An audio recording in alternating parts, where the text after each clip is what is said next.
day our daily bread, and forgive us our sins, as we forgive those who sins against us. Do not bring us to the test, but deliver us from evil. Amen. Awit ng pagtitiwala sa Diyos. Siyang naghahangad ng pagkupkop ng kataas-taasan at nananatili sa kalinga niyang makapangyarihan. Makapagsasabi sa kanyang Panginoon, Moog katahanan. Ikaw ang aking Diyos, ang Diyos na tanging kong pinagtiwalaan. Ika'y ililigtas niya sa panganib sa umang nabitag, at kahit anumang mabigat na salot di ka magdaranas. Lulukuban niya sa lilim ng kanyang malabay na pakpak. Sa kalinga niya ay natitiyak mo na ikaw ay ligtas. Iingatan niya at ipagsasanggalang pagkat siya'y tapat. Pagsapit ng gabi, di ka matatakot sa anumang bagay. Maging sa gagawing bigla ang paglusob pagsapit ng araw. Ni sa ano pa mang darating na salot pagkagat ng dilim, di ka matatakot sa kasamaan mang araw kung dumating. Kahit na mabuwal sa iyong harapan ng 1,000 tao, sa iyong paligid ang bilang ng patay maging 10,000. Di ka matatakot at natitiyak mong di ka maano. Ika'y nagmamasid at sa panunood iyong mamamasdan. Iyaong masasama ay makikita mong pinarurusahan, sapagkat si Yahweh ang iyong ginawang tagapagsanggalan, at ang pinili mong mag-iingat sa iyo'y kataas-taasan. Di mo abuting ika'y mapahamak at walang daratan, kahit anong uring mga paghihirap sa iyong tahanan. Susuguin niya ang maraming anghel, silang susubaybay.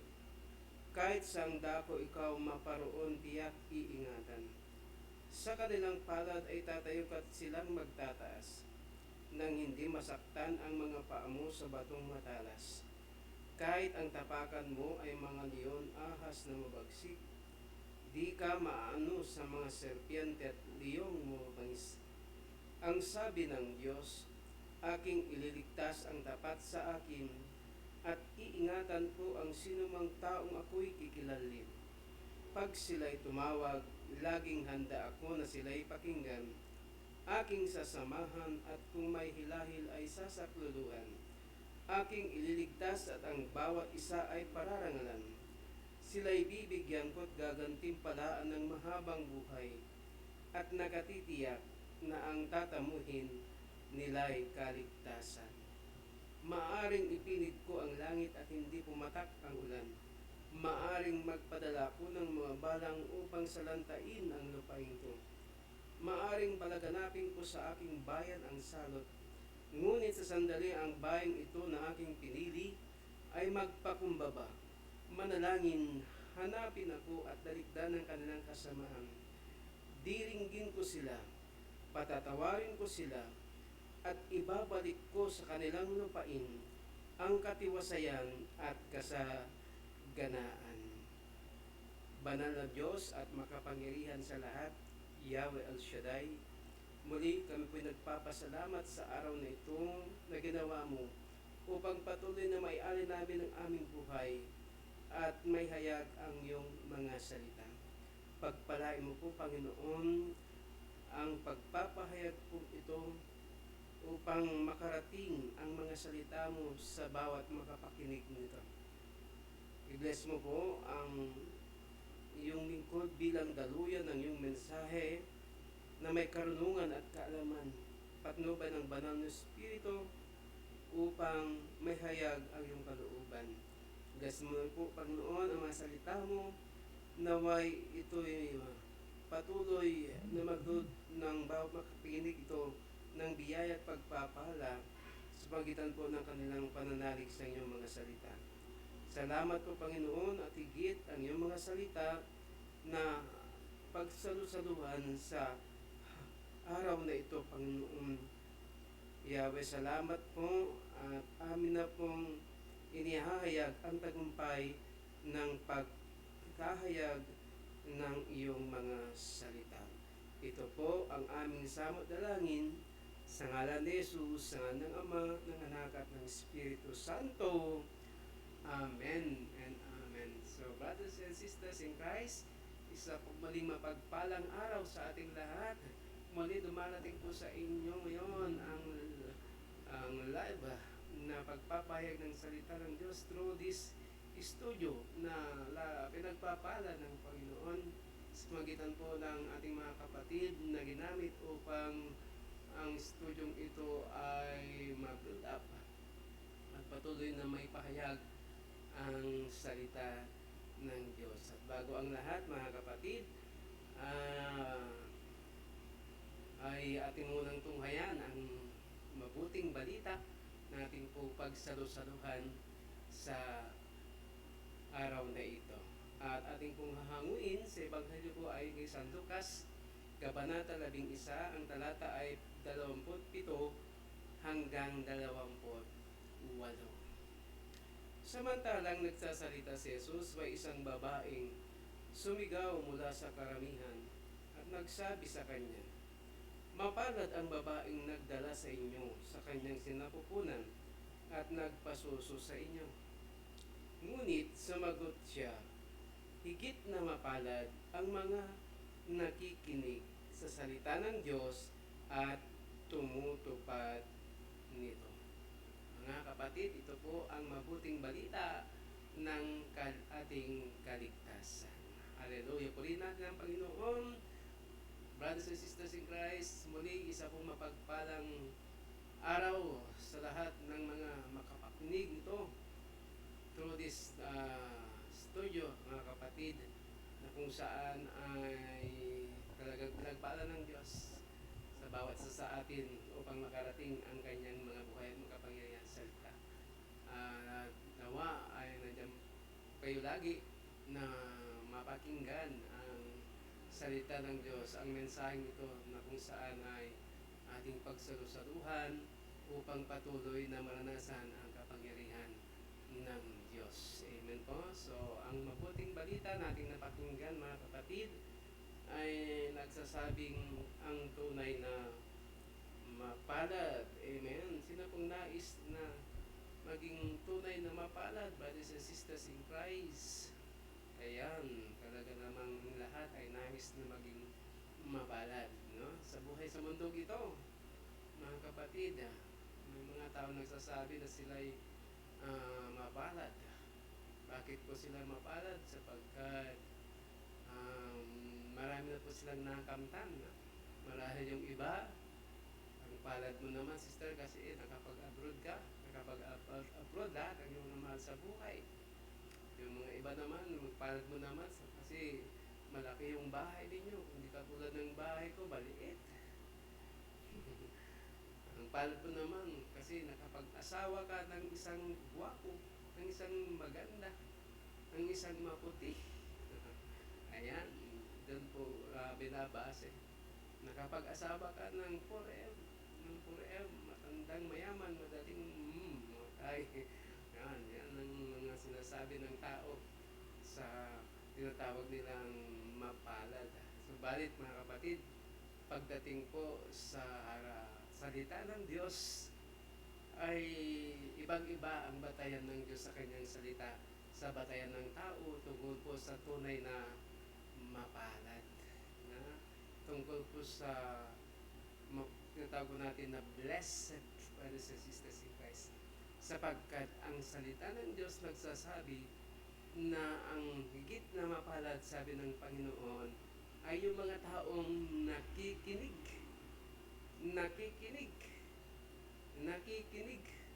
at nagsasabuhay, sumusunod sa mga salita ng Diyos na Kanya pong napapakinggan. Amen po. So, yun po ang kalooban ng Diyos sa atin ngayon sa araw na ito. Yung makamit natin ang tunay na buhay na mapalad dahil sa salita ng Diyos, brothers and sisters in Christ. So, dito po natin malalaman, mga kapatid, kung gaano po kahalaga ang pakikinig ng salita ng Diyos. Kaya alam ko po na sa araw na ito, sa patuloy mong pakikinig ng salita ng Diyos at yung mapapakinggan mo ay ito'y pagsumikapang gawin, isabuhay. Ako'y naniniwala mga kapatid, yan ang magdudulot sa iyo ng tunay na pagiging mapalad sa buhay ng bawat isa sa atin mga kapatid. Now, kung titignan po natin na ano po yung mga bagay na masasabi natin na maging mapalad sa pakikinig at pagsasabuhay ng salita ng Diyos. Ano yung blessing na naihatid sa pakikinig at pagsasabuhay ng salita ng Diyos. Now, para maunawaan po natin ito mga kapatid ko po kay Kristo, ay ating po balikan yung una na parte ng salita ng Diyos doon po sa Old Testament, sa Genesis mga kapatid. Makikita po natin doon na ang ating Panginoong Jesucristo, ang ating Panginoong Diyos na si Yahweh El Shaddai, nung nilikha niya ang tao, mga kapatid, na kung saan ay una niyang nilikha si Adan. Sabi doon mga kapatid, ang Diyos ay bumababa doon sa pinaglagyan ng Diyos at ng tao sa hardin. At bakit po bumababa ang Diyos doon po sa hardin? Na kung saan nilagay niya ang taong sapagkat ito'y kanyang kinakausap. Dahil nagsasalita ang Diyos, dahil nangungusap ang Diyos sa tao, ibig sabihin, mayroon napapakinggan ang tao. Amen?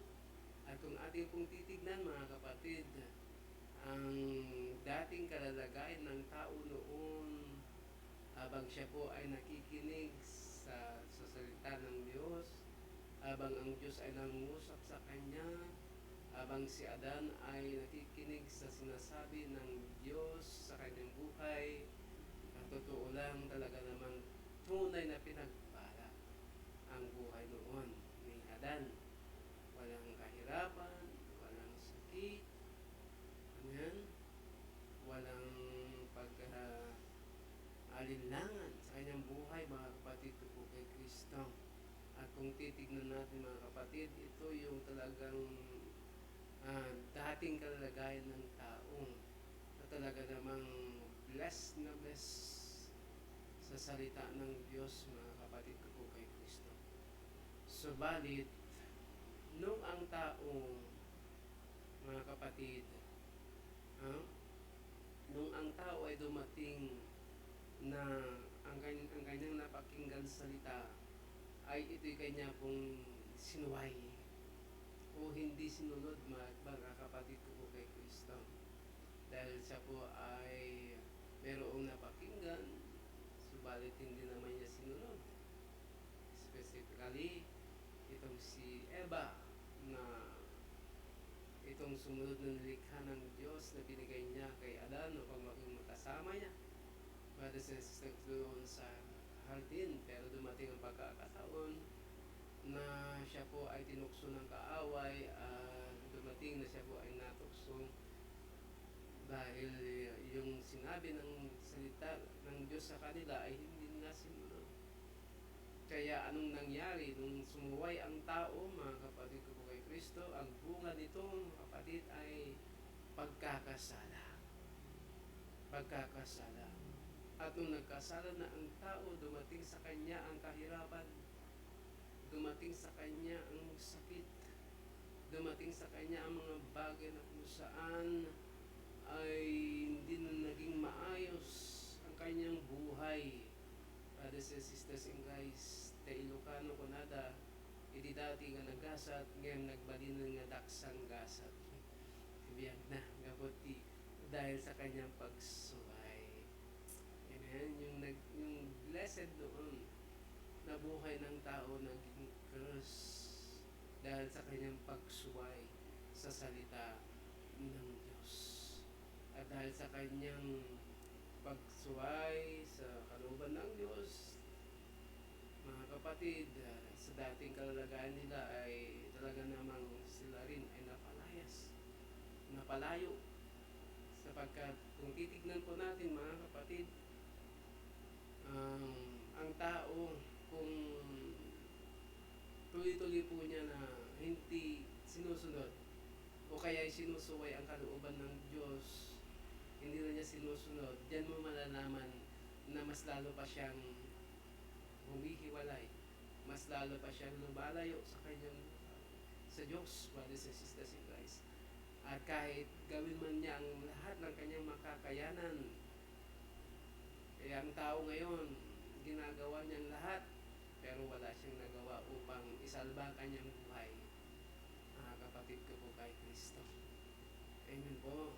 Salamat na lang sa Panginoon, Diyos na dakila, sapagkat kahit man ang tao ay nagkaroon ng tinatawag po natin na pagsuway sa salita ng Diyos, subalit ang Panginoong Diyos, mga kapatid, nang dumating na dumami ng tao at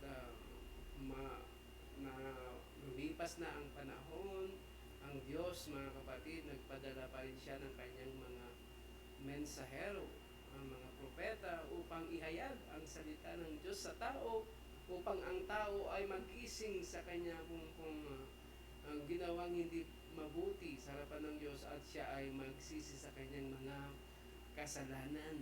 Ayun po, sapagkat ito ang nais ng Diyos na ang tao ay magbalik loob sa pamagitan ng kanyang salita na kanyang inihahayag sa pamagitan ng kanyang mga propeta, mga kapatid ko po kay Kristo. Na kahit man ang tao, ang sa 10 utos na ginawa, na binigay ng Diyos, hindi man niya nagawa ang lahat ng ito, mga kapatid, makikita po natin ang Diyos hindi pa rin nagbabago ang kanyang pagmamahal. Nais pa rin niya dumating ang salita ng Diyos sa buhay ng tao upang kung paano po siya napalayo dahil sa kanyang pagsuway. Subalit ang Diyos ibinibigay ang kanyang salita upang ang tao ay magsumikap na sumunod sa kalooban ng Diyos, upang sa kanyang pagsunod sa kalooban ng Diyos ay unti-unti siyang maibalik sa dating kalalagayan niya sa harapan ng Diyos. Kaya nga, yung blessing na ang tao ay makinig at sumunod sa kalooban ng Diyos sa kanyang napakinggan, ito ang paraan ng kanyang buhay upang unti-unting manumbalik ang dati niyang kalalagayan sa harapan ni Yahweh El Shaddai. Amen. Sa ganon, muli, habang tayo nakikinig sa salita ng Diyos, mga kapatid, ay talaga namang magiging mapalad tayo, lalo na pag sunod sa kalooban ng Panginoon. Sapagkat alam natin ang salita ng Diyos, maraming pangako ang Diyos na napapaloob dyan, mga kapatid natin napapakinggan. Kaya sa araw na ito, kung napapakinggan mo ang salita ng Diyos, mga kapatid, tanggapin mo, bigyan mo ng kahalagahan ang bawat salita na iyong napapakinggan.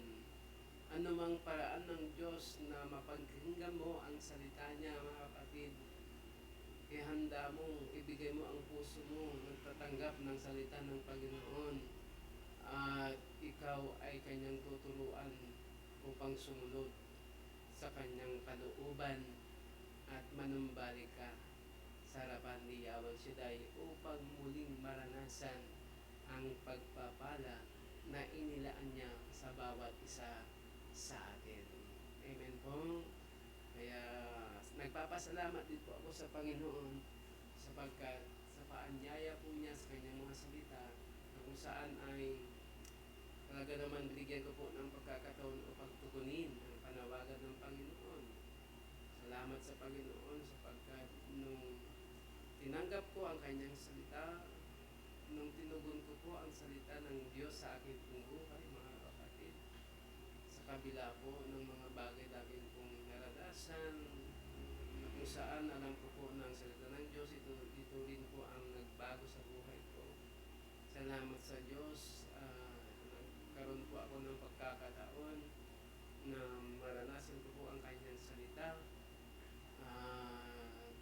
patuloy na panghawakan ang kanyang mga pangako, patuloy na nagsusumikap na sumunod sa kalooban ng Panginoon, nagpapasalamat po ako sa Diyos sapagkat itong aking naranasan, especially po nung aking pong nakilala ng lubos ganap ang ating Panginoong Kristo.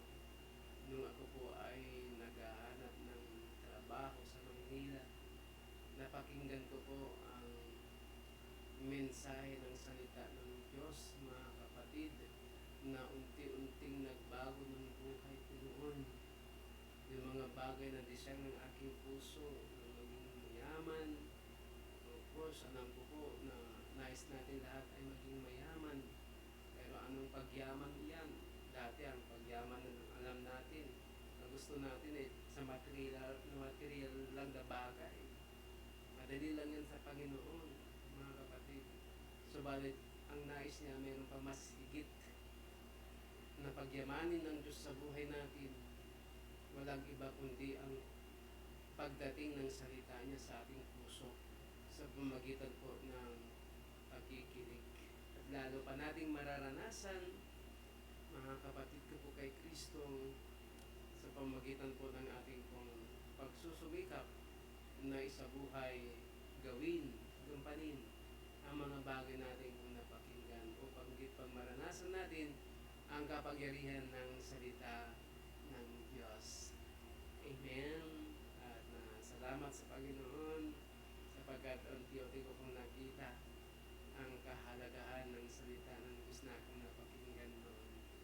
Kung sa salita ng Diyos na nagawa niya sa aking buhay, sa pananalig sa salita ng Diyos, sa pagsunod ng kanyang kalooban, ay talaga naman masasabi ko po na hindi ako nagkamali sa aking pagtugon sa panawagan ng Panginoon sa pakikinig ng kanyang mga salita sapagkat ito ang nagpatatag sa aking pananampalataya hanggang sa ngayon, mga kapatid. Hindi lamang ako ang pinagpala ng Panginoon, alam ko po maging ang aking pong pamilya sapagkat lahat kami ay bunga ng pag-anyaya, pakikinig ng salita ng Diyos, pagtugon ng salita ng Diyos sapagkat ang aking sister wife, full-time din po sa gawain, aking mga anak, salamat sa Diyos sapagkat yung biyaya ng Diyos na ibinagkaloob sa amin sa pagitan po ng salita na amin po napakinggan at nasa buhay araw-araw ay dumaloy din sa aming mga anak.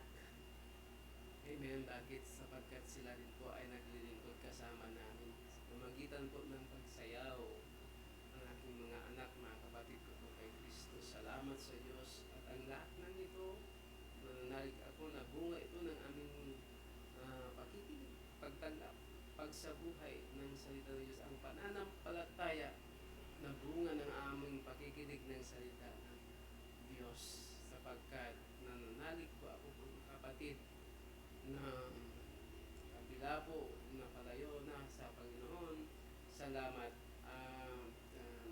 muli tayong nailapit dahil sa ating patuloy na pakikinig at pagsasabuhay ng salita ng Diyos. Kung paano tayo napalayo dahil sa ating pagsuway, napalapit naman tayo sa ating pong pagsunod sa salita ng Diyos na ating pong napapakinggan. Amen po. Kaya na masasabi na natin na tunay nga pong mapalad tayo sa ating pong buhay sa pamamagitan ng mga salita ng Diyos na ating pong napakinggan. Amen po. Kaya ako'y naniniwala, mga kapatid, sabi nga po ng kanyang salita sa doon po sa babasahin ko po sa inyo kung saan parte ito, mga brothers and sisters in Christ. Hello. Babasahin po natin ito sa sulat po ni Santiago, Kabanata 1, ang talata po, mga kapatid, ay 25. James chapter 1 verse 25. Sabi po dito, ngunit ang nagsasaliksik at patuloy na nagsasagawa ng kautosang sakdal at nagpapalaya sa tao at hindi isang tagapakinig, lamang na pagkatapos ay nakalilimot ang taong iyan ay pagpapalain ng Diyos sa lahat niyang gawain. Amen? Sino po ito? Yung mga taong nakikinig, nagsasaliksik, at patuloy na nagsasagawa ng salita ng Diyos na kanilang napakinggan. Ang sabi ng Diyos, ang pangako ng Diyos sa atin mga kapatid, pagpapalain siya sa lahat ng kanyang gawain, sa lahat ng kanyang plano sa buhay. Brothers and sisters in Christ, sa lahat ng kanyang gawain. Sino pong nais na pagpapalain ng Diyos sa lahat ng kanyang gawain, sa lahat ng kanyang plano sa buhay? Mga kapatid, kung nais po natin maranasan ng mga bagay na iyan, ano ang gagawin natin? Patuloy po natin saliksikin ang salita ng Diyos na ating kung napakinggan, at sabi nga doon, patuloy na isagawa, patuloy na sundin, patuloy na tuparin, patuloy na gawin ang bawat salita na ating napapakinggan. Amen po. Upang sa ganun, lahat ng ating walakin, lahat ng ating gagawin, nakatitiyak tayo na magtatagumpay. Of course, kapag tayo po nagtagumpay sa lahat ng ating planong, mga kapatid ko po kay Kristo, tunay nga pong ikaw ay pinagpala ni Yahweh El Shaddai. Amen po. Nakita ko po yan sa buhay ko mga kapatid. Naniniwala po ako na mga pagpapalang ito na ating pong naranasan, ang mga tagumpay na ginawa ng Diyos sa buhay namin, sa buhay ko, sa buhay ng aking sister wife, sa buhay ng aking mga anak, brothers and sisters in Christ. Dahil talaga naman kung sa panahon ng ating pong paglilingkod, sa panahon na tayo po'y nakikinig, nagsusumikap na sumunod sa kanyang kalooban, ay talaga namang tayo po ay pinagpala ng Diyos.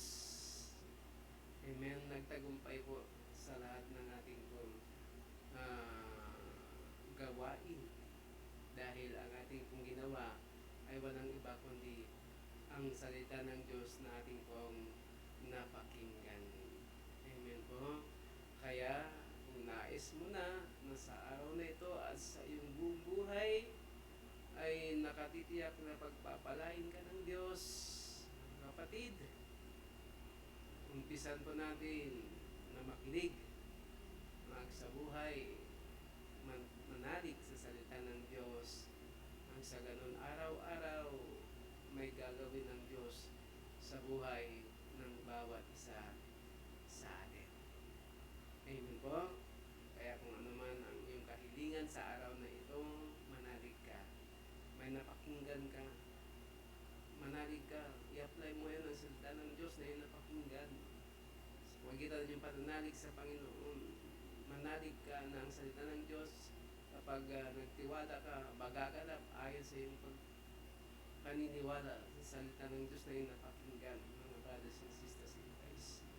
Amen po. At kung meron mga bagay na hindi maayos sa buhay mo, wala kang ibang gagawin kundi ang salita ng Diyos na nagturo sa iyo ng magandang bagay upang maging maayos na ngayon ang buhay mo. Hindi lang ikaw, kundi ang buong pamilya. Hindi lang ang buong pamilya mo, kundi kung saan ka pupunta, mga kapatid. Kapag ang puso mo, ang salita ng Diyos na napakinggan ay patuloy na nakikita sa iyo, mga brothers and sisters in Christ, ako'y naniniwala na magiging maayos ang lahat. Ano man ang gagawin mo, ano man ang sasabihin mo, ano man ang isipin mo, ano man ang desire na yung puso, magtatagumpay ka, magtatagumpay ka sa araw-araw ng iyong buhay. Amen po. Kaya sa araw na ito, brothers and sisters in Christ, higit na mapalad ang mga taong nakikinig at nagsasabuhay ng salita ni Yahweh El Shaddai. Amen po.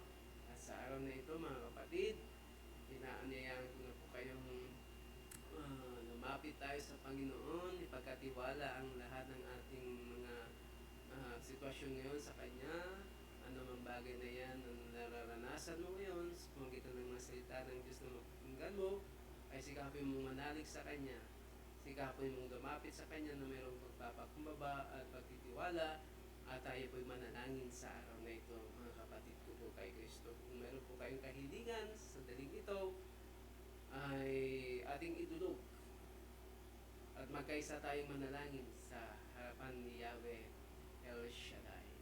Amen. Sa ngalan ng Ama, ng Anak at ng Espiritu Santo. Amen. O Diyos na dakila, Yahweh El Shaddai, muli kami po ay lubos nagpapasalamat sa araw na ito na naihayag muli ang iyong mga salita.